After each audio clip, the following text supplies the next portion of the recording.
တက်ရောက်ချင်းမြင့်ကြတဲ့ခေါင်းဆောင်များအားလုံးအဖွဲ့အစည်းများအားလုံးကိုမင်္ဂလာပါလို့ဥစွာနှုတ်ခွန်းဆက်ချင်ပါတယ်ကျွန်တော်တို့အနေနဲ့ဒီကနေ့အခမ်းအနားမှာတက်ရောက်ရတာကတော့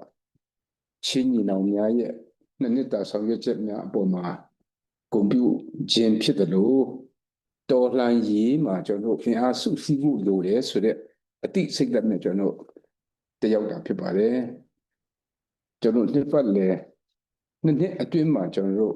ဆောင်ရွက်ခဲ့တဲ့ကျွန်တော်ရဲ့အတွေ့အကြုံများဟာတန်ဖိုးမဖြတ်နိုင်တဲ့အရှိခရီးအတွက်သင်ခန်းစာတွေအများကြီးရရှိပြီးဖြစ်တယ်ဆိုတော့ယုံကြည်ပါတယ်ကျွန်တော်တို့ဟာတော်လှန်ရေးလုပ်နေတယ်လို့ခံယူထားတဲ့လူတွေဖြစ်ပါတယ်ကျွန်တော်တို့ကိုယ်တိုင်လည်းတော်လှန်ရေးသမားတွေလို့ခံယူထားသူတွေဖြစ်တယ်တော်လှန်ရေးလို့ပြောတာကတော့မတရားမှုကိုတွန်းလှန်တဲ့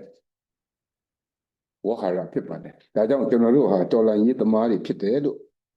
ခံယူတာနဲ့အညီကျွန်တော်တို့ကမှန်ကန်တဲ့လမ်းကြောင်းပေါ်မှာကျွန်တော်တို့ရှိနေဖို့လိုအပ်ပါတယ်နောက်တစ်ချက်ကတော့စုစည်းဖို့အရေးကြီးပါတယ်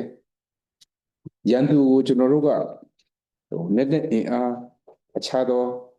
အင်အားများနဲ့ရှင်ဖို့ဆိုတာခက်ခဲပါတယ်အမှန်တရားပေါ်မှာယက်တည်ပြီးကျွန်တော်တို့စုစည်းတဲ့ခွန်အားကတည်းကကျွန်တော်ရဲ့တကယ်ခွန်အားအစစ်မှန်ဖြစ်မှာဒါကျွန်တော်တို့အမြဲတမ်းတတိချက်ဖို့လိုပါတယ်ဒါကြောင့်မလို့ခုနပြောလို့ပဲဒီကနေ့ကျွန်တော်တို့ဒီအခမ်းအနားကိုကျွန်တော်တို့ဒီအချက်နှစ်ချက်ပေါ်မှာကျွန်တော်တို့အဓိကအားပြီးကျွန်တော်တို့တက်ရောက်လာတာဖြစ်ပါတယ်ကျွန်တော်တို့တိုက်ပွဲတွေအချိန်တော်များများကျွန်တော်တို့ဆင်နွှဲခဲ့ကြပါပြီစခန်းတိုင်းနာတို့ကိုယ့်ဘက်ကအနိုင်ရတာတို့ကိုယ့်ဘက်ကအရေးနေတာတို့အများကြီးရှိပါတယ်အောင်ပွဲဆိုတာကတော့နောက်ဆုံးအဆုံးအဖြတ်မှာထွက်ပေါ်လာတဲ့အဖြေဟာအောင်ပွဲဖြစ်ပါတယ်ကျွန်တော်တို့တူညီတဲ့ပန်းတိုင်ရှိပြီးသားဖြစ်တယ်လို့ယုံကြည်ပါတယ်တော်လှန်တယ်ကျွန်တော်တို့မတရားမှုကိုကျွန်တော်တော်လှန်တယ်ဒါကျွန်တော်ရဲ့အစဖြစ်ပါတယ်ကျွန်တော်ရဲ့ပန်းတိုင်ကတော့တကယ်စစ်မှန်တဲ့ကျွန်တော် Federal Democracy ပြည်ထောင်စုတည်ဆောက်မယ်ဆိုတဲ့ပန်းတိုင်ဖြစ်တယ်အဲ့တော့ကျွန်တော်တို့ဘယ်ကနေစပြီးဘယ်မှာအဆုံးသတ်မလဲဆိုတာအတိအကျရှိတယ်လို့ကျွန်တော်ယုံကြည်ပါတယ်ဒီလို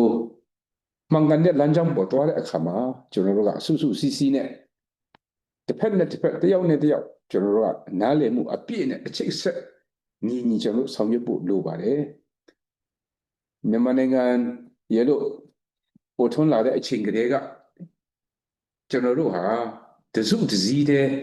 ကျွန်တော်ရဲ့နိုင်ငံကိုမတိဆောက်နိုင်ခဲ့တဲ့အတွက်ကြောင့်မလို့ဒီကနေ့အထိကျွန်တော်တို့ဖျို့ဖျက်ဖြစ်နေရတာဒါကျွန်တော်ရဲ့အတွေ့အကြုံဖြစ်ပါတယ်အဲ့တော့ဒီတစ်ချိန်ຫນွေဥတော်လှန်ရေးဟာအစီအစဉ်တကျတော်လှန်ပြီးအစီအစဉ်တကျကျွန်တော်ရဲ့ Federal Democracy ပြည်ထောင်စုကိုတည်ဆောက်ဖို့အတွက်အခွင့်အရေးတစ်ခုဖြစ်ပါတယ်ဒါအခင်းအကျင်းအသစ်ဖြစ်ပါတယ်ဒီလိုအခင်းအကျင်းအသစ်မှာကျွန်တော်တို့ဟာကျွန်တော်ရဲ့စိတ်ဓာတ်ခွန်အားကာယခွန်အားလုံးကိုအရင်အနည်းပြုတ်ပြီးတော့တော်လှန်နေတဲ့ချိန်ထဲမှာပဲကျွန်တော်တို့ဘာတွေလိုချင်တယ်လဲဘာတွေတစ်ဖက်နဲ့တစ်ဖက်နားလည်မှုပေးရမလဲဆိုတဲ့အပိုင်းကိုလည်းဥပ္ပင်လင်းလင်းကျွန်တော်ဆွေးနွေးဖို့ဖြစ်ပါတယ်ဒါကြောင့်ခုနခေါင်းဆောင်များမိန့်ကြားသလိုပဲတစ်ဖက်ကလက်နက်ကင်တော်လှန်ရေးတစ်ခုတည်းလုပ်တာမဟုတ်ပဲနဲ့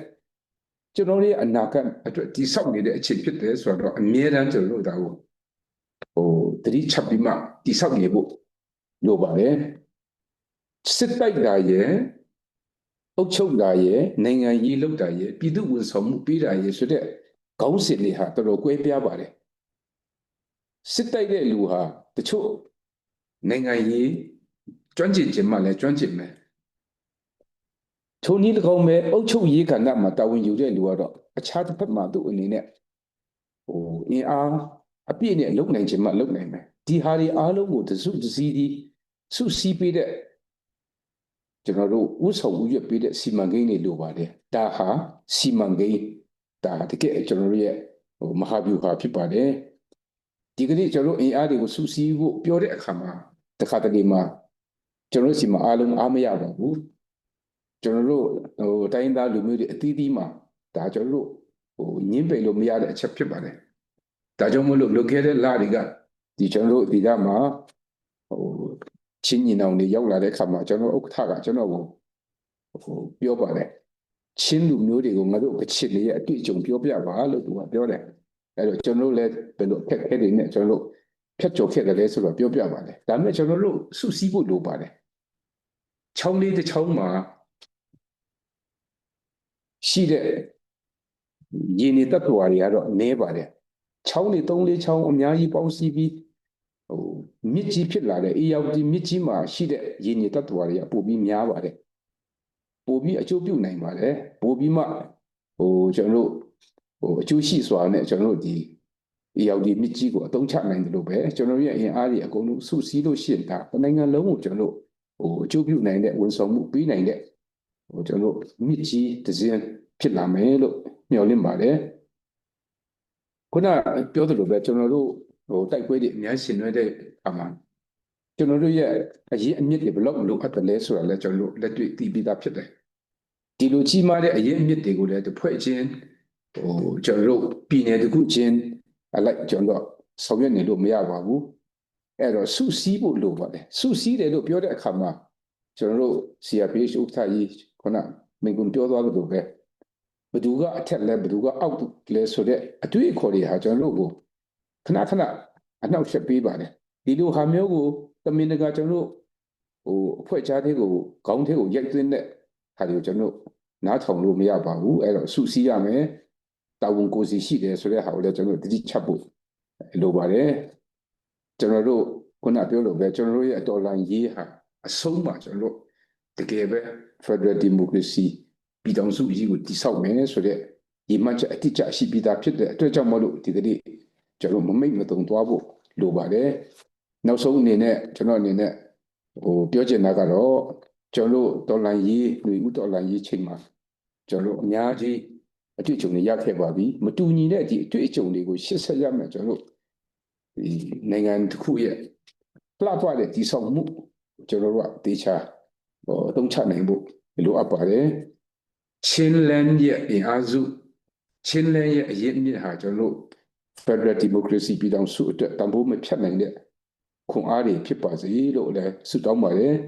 အခုဒီကနေ့မနေ့ပြင်ကတော့ကျွန်တော်တို့2025နောက်ဆုံးကျွန်တော်တို့ရဲ့နေ့ရက်တွေဖြစ်ပါတယ်အဲ့တော့မကြခင်ကျွန်တော်တို့မျှော်လင့်ခြင်းအပြည့်နဲ့ကျွန်တော်တို့ခွန်အားရှိတဲ့နေ့တစ်မှာလည်းကျွန်တော်တို့ရောက်နိုင်ပါစေဒါကျွန်တော်တို့ရဲ့ဆုစည်းမှုနဲ့ကျွန်တော်တို့ရဲ့အပြန်အလှန်နားလည်မှုသာလျှင်ကျွန်တော်တို့အောင်မြင်မှုပေးစွမ်းနိုင်မှာဖြစ်တယ်ကျွန်တော်တို့မိမိယုံကြည်ရာမိမိတို့ရဲ့ဘာသာရေးအရာကျွန်တော်ဆုတောင်းခြင်းအဖြစ်အပြန်အလှန်အမြဲတမ်းကျွန်တော်ခွန်အားယူပြီးရှေ့ခီးဆက်ကြပါလို့ပြောရင်းဂုဏ်ပြုရင်းနဲ့ညီကုန်းချုပ်ပါတယ်ကျေးဇူးတင်ပါတယ်